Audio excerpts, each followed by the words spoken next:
और शायद ही भारतीय सेना के इतिहास में ऐसा पहली बार हुआ है कि 2 लेफ्टिनेंट जनरल स्तर के अफसरों को एक जमीन घोटाले के सिलसिले में अटैच कर दिया गया और तीसरे लेफ्टिनेंट जनरल और मौजूदा मिलिट्री सेक्रेटरी से पूछताछ की गई हो। ऐसा किसी युद्ध में पीठ दिखाने के आरोप में नहीं, बल्कि करोड़ों कमाने की मंशा से फर्जी तरीके से जमीन का सौदा करने के आरोप में हुआ। आइए देखते हैं कि सुखना जमीन घोटाला था क्या।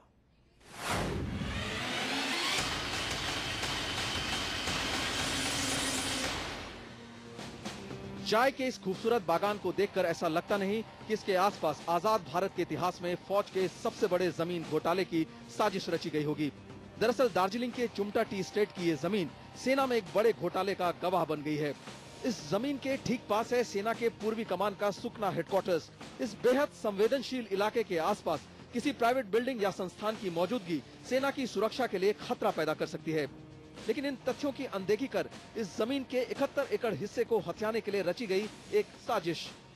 शायद आजाद भारत में सेना के इतिहास में पहली बार 2 लेफ्टिनेंट जनरल खिलाफ इस बात की जांच की जा रही है कि वो जमीन की सौदेबाजी में शामिल हैं।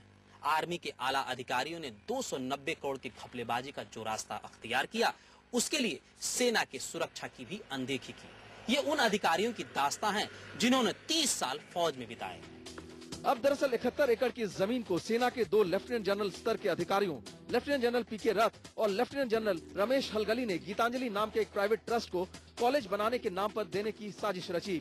बाकायदा एक मेमोरेंडम ऑफ अंडरस्टैंडिंग यानी MOU पर हस्ताक्षर किए गए और कहा गया कि ये ट्रस्ट इस जमीन पर अजमेर के मशहूर मेयो कॉलेज का एक ब्रांच खोलना चाहती थी।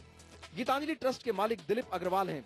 मामला तब खुला जब मेयो कॉलेज ने कहा कि उसने सेना से ऐसे किसी भी कॉलेज खोलने का कोई MOU साइन ही नहीं किया है। इसके बाद सेना ने कोर्ट ऑफ इंक्वायरी के आदेश दे दिए।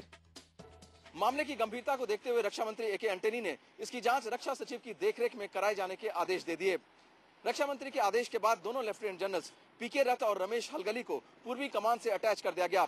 उधर सेना ने भी इस मामले में आर्मी एक्ट के तहत कार्रवाई की बात कही है, क्योंकि सेना इस पूरे मामले को फौज की साख के साथ खिलवाड़ मानती है।